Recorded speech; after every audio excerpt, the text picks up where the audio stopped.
안녕하세요. 저는 30대 초반의 남자입니다.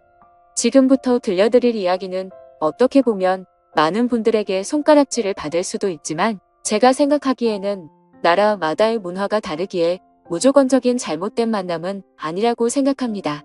단도직입적으로 말씀드리면 저는 제 사촌 누나를 이 세상 누구보다도 많이 사랑합니다.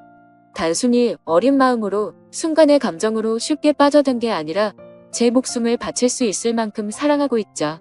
참 아이러니합니다. 어떤 나라는 사촌 간의 결혼이 가능한 곳도 있는데 우리나라에서는 이런 만남과 결혼이 결코 일어날 수 없는 일이라고 하니 말이죠. 그렇다고 처음부터 무턱대고 사촌 누나와 사랑에 빠져버린 건 절대로 아니었습니다.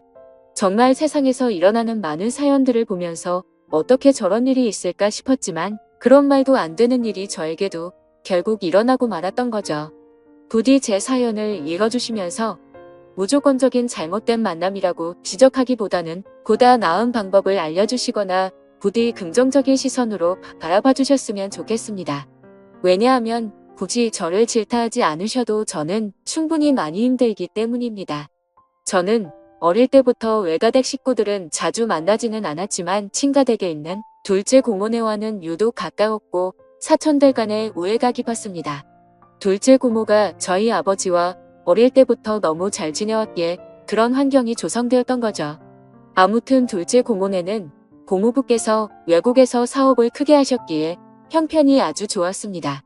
그래서 여름 휴가나 겨울 휴가 때 항상 저희 집으로 딸들을 데리고 오시곤 했었죠. 그것도 잠깐 와서 며칠 정도를 지내고 가는 수준이 아니었고 한번 내려오면 방학 기간이 끝날 때까지 오랜 시간을 머물고는 했었습니다. 그때는 그런 방문이 좋기도 하면서도 정말 싫기도 했었습니다. 어린 나이에 혼자 놀지 않아서 좋기는 했지만 TV를 보려고 할 때면 박 터지게 싸우고 그랬기 때문이죠. 심지어 저는 외동 아들이어서 혼자였는데 고모네 딸은 3명이었습니다. 첫째 누나는 저보다 2살이 많았고 나머지 동생들은 저와 동갑과 2살 아래였었죠.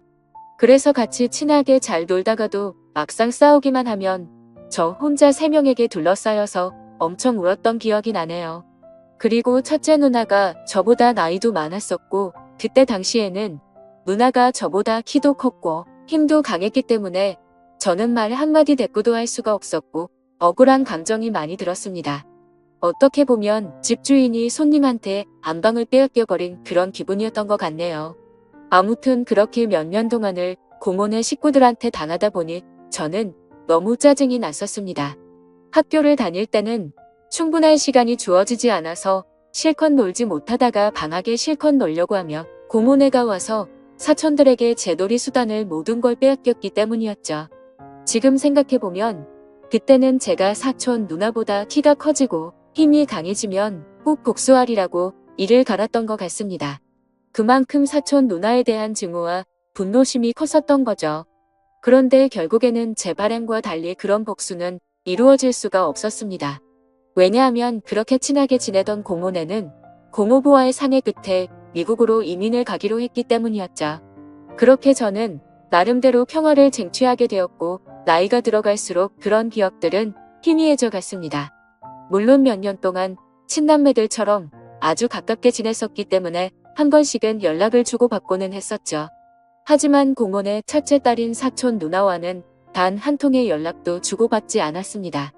왜냐하면 어릴 때 증오심이 쉽게 가시지 않아서 그랬던 건 아니었고 사촌 누나는 이민을 가서도 혼자서 어린 나이에 독립을 하게 되었고 자취를 했었다고 하더라고요. 그래서 굳이 따로 사촌 누나에게 연락하고 싶은 생각도 없었기에 자연스럽게 연락을 주고받지 않았던 거죠. 아무튼 그렇게 어릴 때 있었던 모든 기억들이 희미해질 만큼 시간이 흘렀고 저는 20살이 되었습니다. 남들과 다르지 않게 평범한 삶을 택하게 되었기에 그저 그런 평범한 4년제 대학교를 들어가게 되었죠.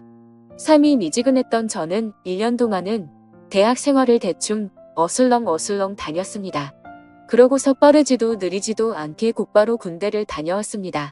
군대에서 지내다 보니 제 인생에 대한 회의감이 절실하게 느껴졌고 저는 곧바로 편입을 위해 재수를 하게 되었죠. 다른 사람들은 전역 이후에 대부분 군대에서 보낸 시간을 보상받는다는 명목하에 사람들끼리 어울려서 술을 마시고 흥청망청 놀 시간에 저는 그러지 않았습니다. 저는 정말 1년이란 시간 동안 정신이 나간 사람처럼 공부를 했습니다. 친구들이 제게 독하다고 욕을 하고 저주를 퍼부을 정도였습니다. 솔직히 그런 게 내 인생에 도움을 주는 건 전혀 없었기에 가볍게 무시했었죠. 그래서 엄마의 휴대폰을 잠시 사용해서 연락이 안 될 거라고 통보를 한 뒤 제 휴대폰은 개통조차 하지를 않았습니다. 그때 당시에 제 하루 일과는 정말 처절했습니다. 잠을 자다가 일어나면 공부로 시작해서 밥 먹는 시간과 화장실에 가는 시간을 제외하고는 오로지 하루 종일 공부만을 하면서 시간을 보냈습니다. 그로 인해서 코피는 하루라도 안 흘리면 이상할 정도였었고, 여름에는 하루 종일 앉아있는 탓에 엉덩이의 땀띠가 너무 심각해져서 병원까지 다닐 정도였었죠. 그렇게 1년 동안 공부를 열심히 한 끝에 수능을 보게 됐습니다. 결과는 생각보다는 잘 나왔지만 결국 정말 아주 아쉽게 제가 바라던 대학교에는 떨어지고 말았습니다. 그래서 두 번째 지망하던 학교를 가느냐 아니면 1년을 더 준비를 하느냐의 기로에 서게 되었죠. 사실 말이 기로에 서게 된 거였지 제 뜻은 확고했었습니다. 공부를 시작할 때 목표는 오로지 한 곳이었기 때문이죠. 하지만 부모님의 눈에는 제 모습이 너무 처참했기에 제게 그 정도면 됐다며 두 번째로 지망한 학교로 가라고 하셨습니다. 저 또한 너무 힘든 1년을 지나왔기에 포기하고 싶은 마음도 굴뚝 같았죠. 하지만 결국 저는 고집을 부렸고 1년을 더 준비하기로 했습니다. 고통의 시간은 또다시 시작되었고 또다시 수능을 앞두고 어머니께서 우시더라고요. 어머니는 본인도 미신은 절대로 안 믿는데 지푸라기라도 잡는 심정으로 개명을 하는 게 어떻냐고 하시더군요. 저를 위해서 매일같이 기도를 드리러 다니시다가 만난 분에게 제 이야기를 했더니 이름이 뭔가 제 앞길을 자꾸만 가로막는다며 개명을 권하셨다고 하더라고요. 별로 고민할 것도 없었고 그러자고 했습니다. 제 이름에 큰 미련도 없었거니와 조금의 가능성이라도 더 생긴다면 뭐라도 하고 싶었으니깐요. 그리고 도저히 이 지옥 같은 시간을 더 이상은 할 자신이 없었거든요. 그렇게 개명을 하고 나서 저는 또다시 수능을 치르게 되었습니다. 결론을 말씀드리면 꿈은 이루어졌습니다. 제가 그토록 원하던 대학교에 합격을 하게 되었던 거죠. 그래서 제 인생은 군대를 가기 전과 후가 정말 완벽하게 달라지게 되었습니다. 그저 그런 평범한 대학생에서 우리나라에서 가장 좋은 대학교의 학생이 되었으니깐요. 그렇게 힘들게 얻은 자리였기에 저는 연애 한 번도 제대로 못한 채로 대학 생활만을 정말 열심히 했습니다. 시간은 금방 흘러갔고 어느덧 저는 졸업을 하고 다행히 대기업에 당당히 입사를 하게 되었죠. 처음 회사를 입사하고는 모든 게 낯설었고 힘든 시간의 나날들이 이어지더군요. 하지만 이곳 직장도 사람들이 사는 곳이라 그런지 점차 익숙해져갔고 사내 커플이 있었는데 그 커플을 보고 있으니 저도 모르게 외로운 마음도 들기 시작하더라고요. 제가 학창시절에 엄청나게 인기가 있는 스타일은 아니었지만 적어도 여자친구가 없는 기간이 1개월도 넘기지 않을 만큼 항상 여자친구가 있었거든요. 대부분은 오랜 시간 동안 만남을 가졌기에 많은 여자들을 만난 건 아니었죠. 아무튼 이제는 열심히 이루고자 하는 바도 일단은 어느 정도 일어난 것 같은 마음이 들기 시작했고 다른 사람들처럼 친구들도 만나고 회식도 하고 평범한 나날을 보내고 있었습니다. 그리고 주말을 앞둔 금요일 저녁 제 인생을 송두리째 바꿔놓은 여자를 만나게 되었습니다. 그날은 모처럼 회사를 마치고 친구들과 강남에 있는 술집에서 자리를 가졌고 술에 취한 나머지 평소에 거들떠도 보지 않던 감성주점의 술집으로 향했습니다. 그곳은 나름대로 헌팅을 하기에 자연스러운 분위기에 춤도 추고 술도 마시는 클럽 음악이 나오는 술집이었죠. 저는 시끄러운 곳은 그렇게 좋아하지 않는 성격이어서 별로 재미가 없었습니다. 그런데 참 눈이 즐겁긴 하더라고요. 어린 사람들이 신나게 꾸미고 와서 그런지 하나같이 잘생기고 예쁜 사람들 투성이었죠. 그렇게 한참을 놀다가 제 눈에 띄는 한 사람이 있었는데 그녀를 보자마자 첫눈에 사랑에 빠지는 기분이 들었습니다. 왜 그렇게 생각할 정도였냐면 저는 평생 여자에게 번호를 물어본 적이 없었는데 그 여자를 놓치고 싶지 않은 마음에 정신이 나갔던 건지 저도 모르게 그녀에게 다가가서 대뜸 번호를 물어봤던 거죠. 그녀는 시끄러운 소리에 네 라고 되물었고 저는 다시 한번 번호 좀 알려주실 수 없냐고 물어봤습니다. 그러자 그녀는 죄송한데 남자친구가 있다며 정중하게 거절을 하더라고요. 그때 돌아섰으면 됐을걸. 자존심 구겨지게 친구로라도 지내고 싶다며 재차 물어봤습니다. 그녀는 다시 한번 죄송하다고 하고는 그 자리를 떠나더군요. 생애 처음으로 번호를 따본 거였는데 거절을 당해서 너무 창피해 죽겠더라고요. 쥐구멍이라도 숨고 싶은 심정이 이런 건가 싶었습니다. 그런데 그런 창피한 감정보다도 그녀의 연락처를 받지 못한 게 더 상심이 컸습니다. 또다시 다가가서 말을 걸면 이상한 사람으로 볼까 봐서 차마 다가가진 못했죠. 그렇게 조용히 술을 마시면서 그날 그곳에서 오로지 그녀만 쳐다보다가 집으로 돌아갔습니다. 집에 와서도 용기를 다시 내볼 걸 그랬나 생각도 들었고 정말 아쉬운 마음에 밤새도록 잠을 설쳤었던 기억이 나네요. 사실 스쳐가는 인연이라고 생각하면 며칠 정도 지나면 금방 잊혀져야 정상인데 그로부터 3달 정도가 지났을 무렵에도 문득 그때 그날의 그녀가 생각나서 환장할 노릇이더라고요. 해변가에서 모래벌판에서 바늘찾기라도 하는 심정으로 3달 사이에 10번도 넘게 그곳에 다시 가봤었습니다.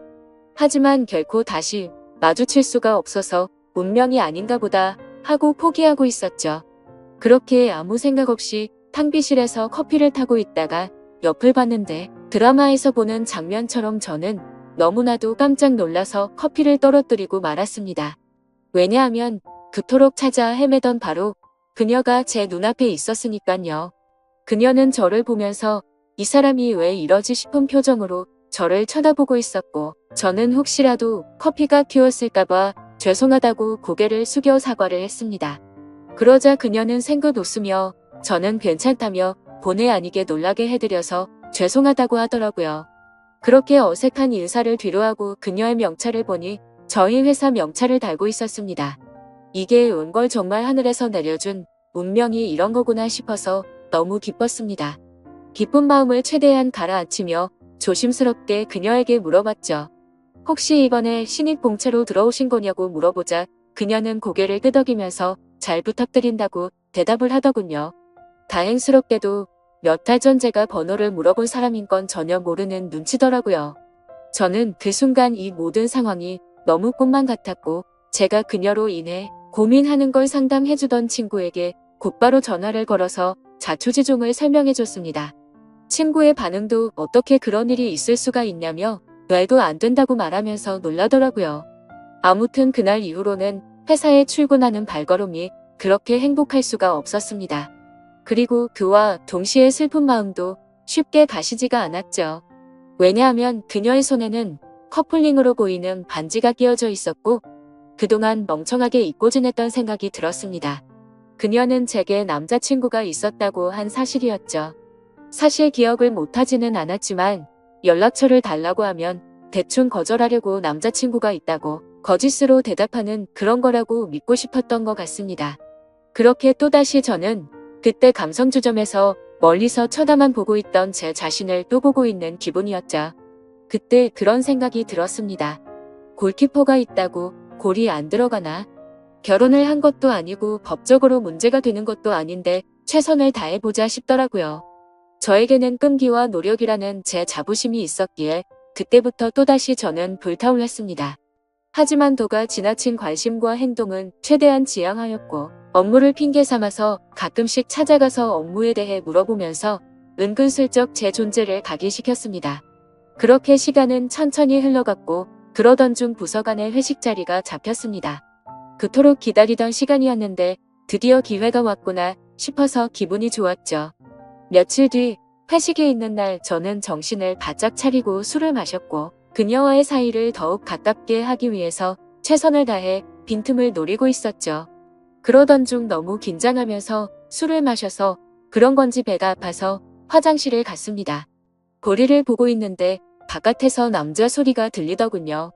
너 옆 테이블에 있던 신입사원 얼굴 봤냐고 묻더니 우리 회사에 저런 미녀가 언제 들어왔냐면서 내가 고백해볼까?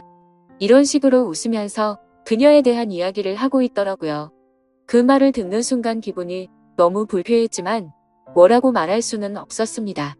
제가 남자친구도 아닐 뿐더러 사실 제가 첫눈에 반할 정도였으니 다른 남자들이 볼 때도 당연히 호감이 갈 수밖에 없겠구나라는 생각이 번쩍 들었던 거죠. 그래서 저는 이러다가는 별의 별 사람들이 다 고백하겠다고 생각하고 조금 더 적극적으로 그녀에게 다가가야겠다라고 생각을 고쳐먹었습니다. 결국 사람들이 너무 많이 모여있던 회식 자리에서는 도저히 가까워지기가 어려워서 목적 달성에 실패했고 그날 이후로는 조금 더 적극적으로 그녀에게 다가가려고 마음을 먹고 출근을 했죠. 멀리서 그녀가 혼자서 탕비실을 들어가는 모습을 보게 되었고 저는 심호흡을 하고는 그녀를 따라서 탕비실로 들어갔습니다. 그런데 마침 탕비실에서 나오던 그녀의 커피가 제 와이셔츠에 쏟겨버리고 말았던 거죠. 순간적으로 깜짝 놀라긴 했지만 이게 무슨 횡재냐 싶었습니다. 그녀는 너무 깜짝 놀라면서 죄송하다면서 어떡하냐고 발을 동동 굴리는데 그 모습조차 너무 귀엽더라고요. 당황해하던 그녀는 제 옷을 빨아서 드라이 클리닝까지 해서 가져다 드릴 테니 자신에게 달라고 하더군요.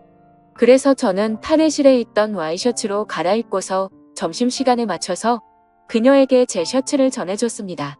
그녀는 금방 새 옷처럼 세탁해온다고 말하길래 그러지 말고 점심시간인데 같이 나가서 식사하고 맡기자고 했고 그녀와 저는 처음으로 둘이서 밥을 먹으러 나갔습니다. 밥을 먹으러 나란히 앉아 있는데 기분이 너무 좋았습니다. 마치 연인이 데이트하러 나와서 밥을 먹는 기분이 들었기 때문이었죠. 그녀는 또다시 자신의 잘못을 사과하면서 어쩔 줄 몰라 하길래 저는 그렇게 죄송하면 부탁 하나만 들어달라고 말을 했습니다. 무슨 부탁이냐고 물어보는 그녀에게 오늘 술 한잔 마시고 싶은데 친구들이 전부 약속이 있다고 해서 시간 괜찮으면 회사 마치고 술이나 한잔 사주면 안 되겠냐고 물어봤죠. 그녀는 잠깐 망설이더니 제 생각을 아는지 모르는지 알겠다면서 그러겠다고 대답을 하더라고요. 대답을 듣자마자 기분이 너무 좋았습니다. 생각하지도 못한 사고로 인해서 둘이서 밥도 먹고 술도 마실 수 있었으니 말이죠. 그렇게 그녀와의 단둘이서 먹는 첫 식사를 끝마치고 같이 세탁소에 들려서 옷을 맡기고는 퇴근 후 다시 그녀와 단둘이서 만났습니다. 그녀에게 배고프지 않냐며 뭘 좋아하냐고 물어보자 제가 먹고 싶은 곳으로 가자고 대답을 하더군요. 그래서 어디로 갈지 고민하는 척을 했지만 사실 이미 그녀와 갈 곳은 정해져 있었습니다. 회사 근처에 자리하고 있는 고급스럽고 조용한 술집인데 분위기가 너무 좋아서 주말에는 예약도 안 되고 줄을 서야지 겨우 자리를 잡을 수 있을 정도로 인기가 많은 곳이었죠. 그날은 평일이었기에 저는 둘이서 조용히 있기 위해 조용한 창가 쪽으로 미리 예약을 해두었지만 괜히 그녀에게 제 속이 보일까 봐서 종업원에게 자리가 없는 척 그곳으로 안내해달라고 미리 부탁을 해두었습니다. 그녀와 저는 술집으로 들어갔고 카운터에 있던 종업원은 제가 말했던 색상의 넥타이를 보고는 저와 서로 눈빛으로 신호를 주고받았고 미리 약속해두었던 창가 쪽에 제일 조용한 곳으로 자리를 안내해주더군요. 그녀는 자리에 앉자마자 이렇게 좋은 곳은 한국 들어오고서 처음 와본다며 좋아하더라고요. 그 말을 듣고 한국에서 지낸 게 아니고 물어보자 이민을 가서 학창시절을 다 미국에서 보냈다고 대답을 했고 이 회사에 입사를 하기 위해서 몇 달 전에 한국으로 들어온 거라고 말하더군요. 그래서 굳이 왜 미국에서 회사를 다니지 않고 우리나라로 들어온 거냐고 물어보자 오랫동안 미국 생활을 했는데 본인은 우리나라에서 살고 싶었다고 하더라고요. 그렇게 저는 두근거리는 마음을 최대한 드러내지 않으면서 자연스러운 대화를 이어갔고 술이 점점 취해가게 되자 그녀와 저는 서로가 농담도 주고받을 정도로 점점 가까워지고 있었습니다. 그러다가 저는 술기운을 빌려서 그녀에게 적극적인 자세로 물어봤죠. 손에 낀 반지는 커플링인 것 같은데 한국에 들어온 지 얼마 안 됐을 텐데 남자친구는 한국에 있는 건지 미국에 있는 건지 물어봤습니다. 그녀는 손가락에 있는 반지를 만지더니 웃으면서 대답했습니다. 이거 미국에서 저희 아버지가 선물해 준 거라고 하더라고요. 그러면서 한국 와서 남자들이 너무 많이 말을 걸어서 귀찮은 마음에 이 손가락에 끼고 있었던 거라고 대답하더군요. 그 순간 천국에 있으면 이런 기분인 건가 싶으면서 구름에 앉은 것처럼 기분이 좋았습니다. 그동안 가장 마음에 걸렸던 게 그녀의 남자친구였는데 사실은 남자친구가 없다라고 하는 순간 모든 걱정이 눈 녹듯이 사라지게 된 거죠. 저는 그녀에게 조금 더 다가가고 싶은 마음은 굴뚝 같았지만 아무래도 수많은 남자들이 이런 모습을 보였을 테니 저는 그러지 않으려고 조심했습니다. 그런 모습이 그녀의 호기심을 자극시켰던 건지 약간은 무뚝뚝하게 행동하는 저에게 그녀는 관심을 갖기 시작했는지 제게도 질문을 하더라고요. 선배님은 여자친구 혹시 있으세요? 라고 물어봐서 저는 없다고 대답을 했죠. 그러자 그녀는 그러시구나 대답을 하는데 약간은 입꼬리가 올라가는 모습을 보았습니다. 뭔가 순간적으로 그녀도 내게 관심이 있을 수도 있겠구나 싶더라고요. 그때부터 들뜬 기분으로 소주 대신 위스키도 괜찮냐고 그녀에게 물어봤고 곧바로 위스키를 마시기 시작했습니다. 제 인생에서 제 돈 주고 마시는 가장 비싼 위스키여서 그런지 술이 정말 술술 넘어오는데 취기도 엄청 빨리 올라오더라고요. 그래서 저도 모르게 그동안 있었던 모든 일들에 대해서 그녀에게 모두 밝히고 말았습니다. 몇 달 전 우연히 만나서 첫눈에 반하게 되었다는 사실부터 시작해서 너무 성급하게 말을 걸었던 게 후회돼서 몇 달 동안 그곳에 찾아간 것도 이야기했고 회사에서 처음 만난 순간부터 너무 꿈만 같아서 오늘 이렇게 술을 마시러 오는 순간까지 이 모든 것들이 기적인 것만 같고 행복하다고 제 진심을 담아서 고백했습니다. 혹시라도 무슨 스토커처럼 생각하지는 않을까 걱정을 하고 있었는데 그녀는 제 진심을 알아준 건지 조용히 제 눈을 바라보면서 손을 꼭 잡아주더라고요.